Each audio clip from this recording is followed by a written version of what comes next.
ಶ್ರೀ ಗಣಪತಿ ಶಾರದಾ ಗುರುಭ್ಯೋ ನಮಃ.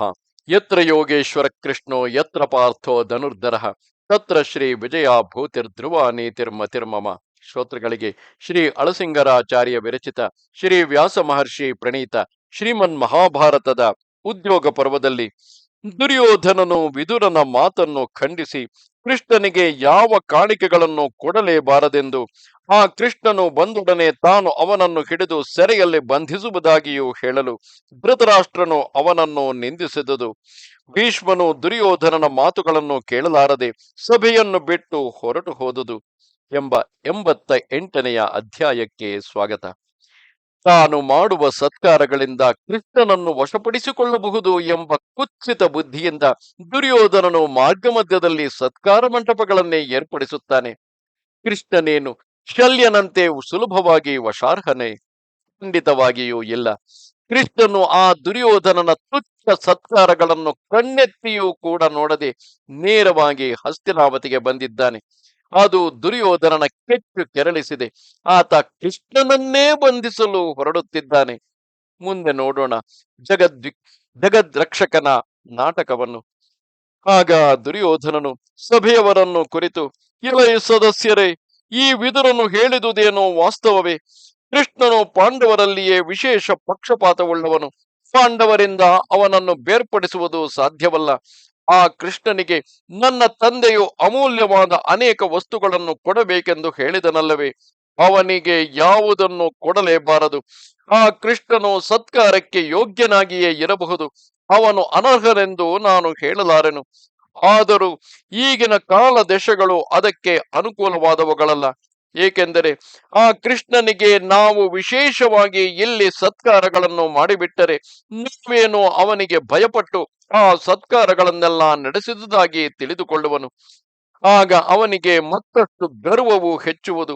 ಇಂತಹ ಅವಮಾನ ಉಂಟಾಗುವ ಸಂಭವವು ತೋರಿದಾಗ ಸ್ತ್ರೀಯನು ಅಂತಹ ಕಾರ್ಯಕ್ಕೆ ಕೈಯೆಕ್ಕಬಾರದೆಂಬುದು ನನ್ನ ದೃಢವಾದ ಅಭಿಪ್ರಾಯವು. ಆ ಕೃಷ್ಣನೇನೋ ತ್ರೈಲೋಕ್ಯಕ್ಕೂ ಪೂಜ್ಯತಮನೆಂದು ನನಗೂ ಚೆನ್ನಾಗಿ ತಿಳಿದಿದೆ. ಆದರೂ ಈಗ ಆ ಪೂಜೆಗೆ ಉಚಿತ ಕಾಲವಲ್ಲ. ಈಗಿನ ಸ್ಥಿತಿಯೇ ಬೇರೆ. ತತ್ಕಾಲಕ್ಕೆ ಅವನಿಗೆ ಯಾವುದನ್ನು ಕೊಡಲೇಬಾರದು. ಯುದ್ಧವೇನೋ ಈಗ ನಿಶ್ಚಿತವಾಗಿದೆ. ಈಗ ನಾವು ಈ ಸತ್ಕಾರಗಳನ್ನೆಲ್ಲ ಮಾಡಿಬಿಟ್ಟ ಮಾತ್ರದಿಂದಲೇ ಯುದ್ಧವು ಶಾಂತವಾಗುವ ಹಾಗಿಲ್ಲ. ಯುದ್ಧದಿಂದಲೇ ನಮ್ಮ ಕಲಹವು ಎಂದಿಗೂ ತೀರಲಾರದು. ಓ ಜನಮೇಜಯ ರಾಜ, ದುರ್ಯೋಧನನ ಈ ಮಾತುಗಳನ್ನು ಕೇಳಿ ಪಿತಾಮಹನಾದ ಭೀಷ್ಮನು ಧೃತರಾಷ್ಟ್ರನನ್ನು ಕುರಿತು, ಮಹಾರಾಜ, ನೀನು ಕೃಷ್ಣನನ್ನು ಸತ್ಕರಿಸದೆ ಬಿಟ್ಟರು ಅವನು ಅದಕ್ಕಾಗಿ ಕೋಪಿಸುವವನಲ್ಲ. ಅವನನ್ನು ಮತ್ತೊಬ್ಬರು ಅವಮಾನಗೊಳಿಸಿದರೂ ಅವನು ಅಂಥವರಲ್ಲಿ ಹಗೆಯನ್ನಿಟ್ಟು ಅವಮಾನಗೊಳಿಸತಕ್ಕವನಲ್ಲ. ಇದಲ್ಲದೆ ಆ ಭಗವಂತನನ್ನು ಅವಮಾನಗೊಳಿಸಬೇಕೆಂದರೆ ಮತ್ತೊಬ್ಬರಿಗೆ ಸಾಧ್ಯವೂ ಅಲ್ಲ. ಅವನು ಯಾರಿಂದಲೂ ತಿರಸ್ಕಾರಕ್ಕೆ ಈಡಾಗತಕ್ಕವನಲ್ಲ. ಓ ರಾಜೇಂದ್ರ, ಆ ಕೃಷ್ಣನು ತನ್ನ ಮನಸ್ಸಿನಲ್ಲಿ ಯಾವ ಸಂಕಲ್ಪವನ್ನು ಮಾಡುವನೋ ಅದನ್ನು ಮಾರ್ಪಡಿಸಲು ಬೇರೆ ಯಾರಿಗೂ ಎಂಥ ಪ್ರಯತ್ನಗಳಿಂದಲೂ ಸಾಧ್ಯವಲ್ಲ. ಆದುದರಿಂದ ಆ ಕೃಷ್ಣನು ಬಂದೊಡನೆ ನೀನು ಅವನ ಆಜ್ಞೆಯಂತೆ ನಡೆದುಕೊಳ್ಳುವುದಕ್ಕೆ ಸಿದ್ಧನಾಗಿರು.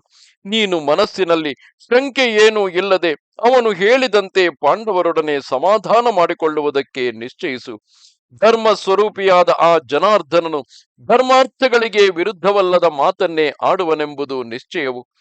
ಆದುದರಿಂದ ನೀನು ನಿನ್ನ ಸಮಸ್ತ ಬಂಧುಗಳೊಡನೆ ಅವನ ಮಾತುಗಳನ್ನು ಗೌರವಿಸಿ ನೀನು ಅವನಿಗೆ ಪ್ರಿಯವಾದ ಮಾತುಗಳನ್ನೇ ಹೇಳಿ ಕಳುಹಿಸಬೇಕು ಎಂದನು. ಆಗ ದುರ್ಯೋಧನನು, ಓ ಪಿತಾಮಹ, ಈ ಸಮಸ್ತ ರಾಜ್ಯವನ್ನು ಏಕಾಧಿಪತ್ಯದಿಂದ ಅನುಭವಿಸುವ ಶಕ್ತಿಯು ನನಗಿರುವಾಗ ನನ್ನ ಪ್ರಾಣವಿರುವವರೆಗೆ ಆ ಪಾಂಡವರೊಡನೆ ಸೇರಿಕೊಂಡು ಅವರೊಡನೆ ಭಾಗಸ್ಥನಾಗಿ ನಾನು ಈ ರಾಜ್ಯವನ್ನು ಅನುಭವಿಸಲಾರೆನು. ನಾನು ಉದ್ದೇಶಿಸಿರುವ ಮಹತ್ತಾದ ಕಾರ್ಯವೇನೆಂಬುದನ್ನು ಹೇಳುವೆನು ಕೇಳು. ಆ ಕೃಷ್ಣನೇ ಈಗ ಪಾಂಡವರಿಗೆ ಮುಖ್ಯ ಗತಿ ಎನಿಸಿರುವನು. ಅವನು ಇಲ್ಲಿಗೆ ಬಂದೊಡನೆಯೇ ಅವನನ್ನು ಬಂಧಿಸಿ ಸೆರೆಯಲ್ಲಿ ಇಟ್ಟು ಬಿಟ್ಟರೆ ಆಗ ನಮ್ಮ ಕಾರ್ಯವು ಫಲಿಸಿದಂತೆಯೇ. ಅವನನ್ನು ಬಂಧಿಸಿದರೆ ವೃಷ್ಟಿಗಳನ್ನೆಲ್ಲ ಹಿಡಿದು ಬಂಧಿಸಿದಂತೆಯೇ. ಆಗ ಈ ಸಮಸ್ತ ಭೂಮಿಯೊಡನೆ ಪಾಂಡವರು ನಮ್ಮ ವಶವರ್ತಿಗಳಾಗುವರು. ಕೃಷ್ಣನೇನೋ ನಾಳೆ ಬೆಳಗಾಗುವಷ್ಟರಲ್ಲಿ ಇಲ್ಲಿಗೆ ಬರುವನು. ಒಡನೆಯೇ ಅವನನ್ನು ಹಿಡಿದು ನಾವು ಇಲ್ಲಿ ಬಂಧಿಸಿಡಬೇಕು.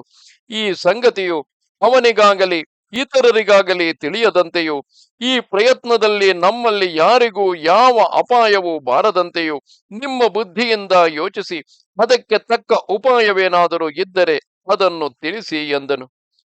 ಓ ಜನಮೇಜಯ ರಾಜ, ಈ ಮಾತನ್ನು ಕೇಳಿದೊಡನೆ ಧೃತರಾಷ್ಟ್ರನಿಗೆ ಮಹತ್ತಾದ ವ್ಯಸನ ಉಂಟಾಯಿತು.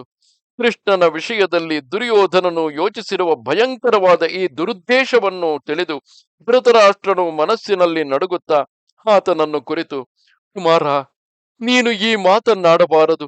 ನೀನು ರಾಜನೆನಿಸಿಕೊಂಡವನಲ್ಲವೇ? ಇದು ರಾಜಧರ್ಮವಲ್ಲ. ಆ ಕೃಷ್ಣನು ನಮ್ಮಲ್ಲಿಗೆ ದೂತನಾಗಿ ಬರತಕ್ಕವನು. ಇದರ ಮೇಲೆ ನಮಗೆ ಬಂಧುವಾಗಿಯೂ ಇಷ್ಟನಾಗಿಯೂ ಇರತಕ್ಕವನು. ಕೌರವರ ವಿಷಯದಲ್ಲಿ ಇದುವರೆಗೆ ಅವನು ಯಾವ ಅಪರಾಧವನ್ನು ಮಾಡಿದವನಲ್ಲ. ಹೀಗಿರುವಾಗ ಅವನನ್ನು ಕಟ್ಟಿ ಹಾಕುವುದೆಂದರೇನು ಎಂದನು. ಆಗ ಭೀಷ್ಮನು, ಧೃತರಾಷ್ಟ್ರ ಮಹಾರಾಜ, ಈ ನಿನ್ನ ಮಗನ ಬುದ್ಧಿಯು ಬಹಳವಾಗಿ ಕೆಟ್ಟು ಹೋಗಿದೆ. ಅವನು ಅನರ್ಥವನ್ನು ತಂದುಕೊಳ್ಳುವುದರಲ್ಲಿಯೇ ಇರುವನೇ ಹೊರತು ತನ್ನ ಶ್ರೇಯಸ್ಸನ್ನು ತಾನು ಕೋರುವ ಹಾಗಿಲ್ಲ. ಅವನ ಮಿತ್ರರೆಲ್ಲರೂ ಎಷ್ಟೆಷ್ಟು ಬೇಡಿಕೊಂಡರೂ ಅವನು ಕೇಳುವ ಹಾಗಿಲ್ಲ. ಹೀಗೆ ಪಾಪ ಬುದ್ಧಿಯುಳ್ಳವನಾಗಿ ಪಾಪ ಸ್ವಭಾವವುಳ್ಳವರೊಡನೆ ಕಲೆತು ಉನ್ಮಾರ್ಗದಲ್ಲಿಯೇ ಪ್ರವರ್ತಿಸುತ್ತಿರುವ ಇವನ ಮಾತುಗಳೇ ನಿನಗೂ ಹಿತವಾಗಿ ತೋರುತ್ತಿವೆ. ನಿನ್ನಲ್ಲಿ ಸೌಹಾರ್ದವುಳ್ಳವರ ಮಾತನ್ನು ನಿರಾಕರಿಸಿ ನೀನು ಅವನನ್ನೇ ಅನುವರ್ತಿಸುತ್ತಿರುವೆ. ದುರ್ಬುದ್ಧಿಯುಳ್ಳ ಈ ನಿನ್ನ ಮಗನು ಶ್ರೀಕೃಷ್ಣನನ್ನೇ ವಿರೋಧಿಸುತ್ತಿರುವನು. ಇದರಿಂದ ಇವನು ತನ್ನ ದುರ್ಮಂತ್ರಿಗಳೊಡನೆ ಶೀಘ್ರದಲ್ಲಿಯೇ ನಾಶ ಹೊಂದುವುದರಲ್ಲಿ ಸಂದೇಹವಿಲ್ಲ. ಮಹಾಪಾಪಿಯು, ಪರಮಘಾತುಕನು, ಧರ್ಮಹೀನನು, ದುರ್ಬುದ್ಧಿಯೂ ಆದ ಈತನ ಮಾತುಗಳನ್ನು ಕಿವಿಯಿಂದ ಕೇಳಿ ಸಹಿಸುವುದಕ್ಕೂ ನನಗೆ ಸಾಧ್ಯವಿಲ್ಲ ಎಂದು ಹೇಳಿ ಕಿವಿಯನ್ನು ಮುಚ್ಚಿಕೊಂಡು ಮಹಾಕೋಪದಿಂದ ಮೇಲೆದ್ದು ಆ ಸಭಾಮಧ್ಯವನ್ನು ಬಿಟ್ಟು ಹೊರಟು ಹೋದನು. ಇದು 88ನೆಯ ಅಧ್ಯಾಯವು.